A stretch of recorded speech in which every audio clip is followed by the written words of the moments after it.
Nicole Johnson here because all week long we have been educating you on sickle cell disease.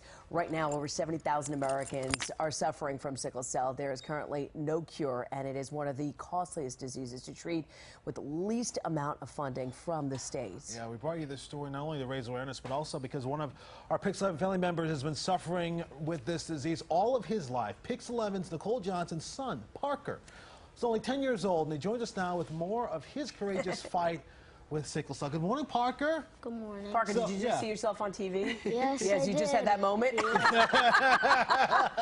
So you have a big smile on your face, so I'm guessing you feel pretty good right now, right? Yeah. So what's it feel like then when you're not feeling so good and when things really get painful? Well, when I could have pain at any time. Say if I'm at school having a math test, I can feel pain. I can feel pain coming through my back, my What's chest. It feel like? It's harsh. I don't like it. It's horrible, right? And you've had a tough year. You've been in and out of hospitals, right? So what's that been like for you to be in and out of hospitals and doctors poking at you? And here's some of that video. What's that been like for you? Well, it's very uncomfortable. Is because you don't know what's going on with your body, right? Exactly. Do you sometimes get angry and frustrated that you're like, well, I just want to be normal, I want to be able to play, I just want to be able to do what everybody else does? Sometimes, yeah. But then what do you think? I know that I have to take more care of myself. So I take vitamins and I wash my hands, I eat healthy, I drink a lot of water to try to stay away from the hospital. Right, exactly, because who wants them in the hospital? I've seen you personally go through all those trials and tribulations as a mother, and this has been a personal journey for you, and that's why you wanted to shine light. So let's talk about it, Nicole. You met so many people through the story, and this one hits home, and I can see you're already tearing up, aren't you? That's right, Sicky. You know I'm tough, I'm strong. Yeah. We've talked a million times about this, but even doing the specials, I realize Parker's not alone. There's so many children, so many families struggling, going through the same thing that we go through. And fortunately for us, we have the love and support.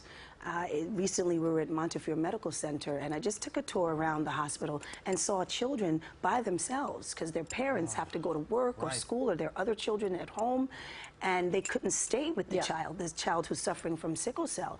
So, you know, Parker and I, whenever we're there, we try to help and talk to the other children. This is chronic. This is a lifelong situation. At any given situation. Time, you can have a crisis. That's what it's called, a crisis. No cure.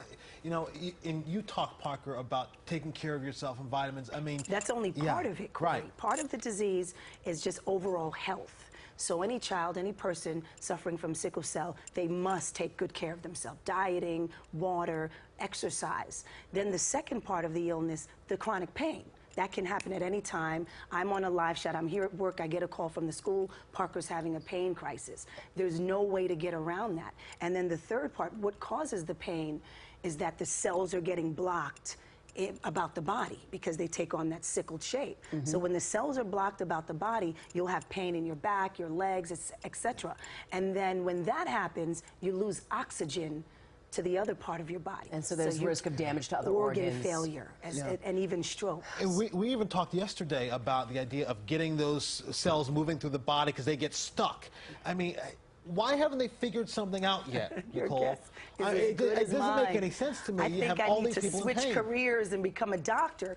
And even when we go into the emergency room, the first thing they do, we had a story in part 2 of sickle cell, the silent killer. We talk to people who are involuntary drug addicts because they take narcotics, even at an early age. As pain management, right? For pain management. And doctors believe there's no other way. And, you know, with all respect to the doctors, but when you go in as a child, when Parker went in for the first time at age 3, they wanted to give him morphine. And I just felt that that was just really harsh.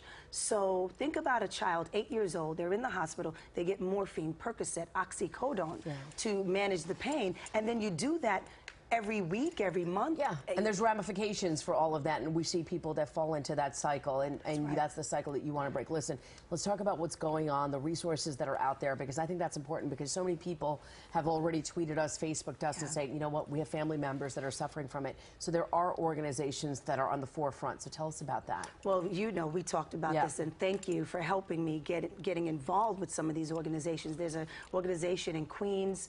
There's the Sickle Cell Thalassemia Patients Network. They're the ones who are sponsoring the walk that we're doing on Saturday. Talk about the walk, because that's important. And the Grand I'm just Marshal really over excited. here. Well, Parker took the Grand Marshal title from me the other day, so I think he's really the Grand Marshal, and I'm just the sidekick. But we expect to see thousands out there Saturday morning about 11 o'clock. I'll be at the band shell at Central Park, and we'll walk. It's a 3.5-mile walk, and I'm really excited about raise it. Awareness, and just to raise awareness, funding. You know, there is a silver lining here, because I just read an article about stem cell research, and doctors are really looking at stem cell transplant to cure sickle cell, but it's in a preliminary stage, and we hope that it can work. Well, it needs money to figure this thing out. We need money. You can get money. You get the final word. And that was one of the most disappointing things that I found out working on these stories. The funding is limited.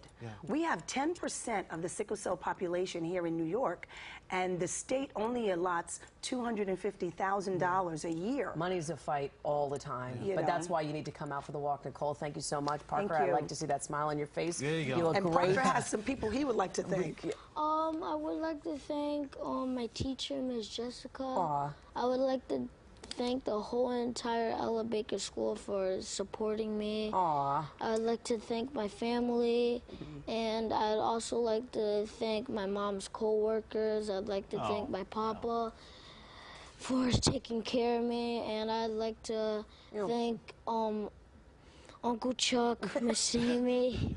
You'll thank everybody. Even you, Suki, and even you, Corey. Oh, And he's such a good boy. You know what? You're such a good boy, and you know you're the best, Parker. And you know what? You will always support you, no matter what. And you know what? A healthy you is a healthy us, and we're all community. We're all one. All right. Thank you. So thanks for that beautiful smile, and your mom is your biggest advocate. So you just better listen to everything that you say. Not just because I'm a mom, just because that's just what it is. That's right. Everything I said.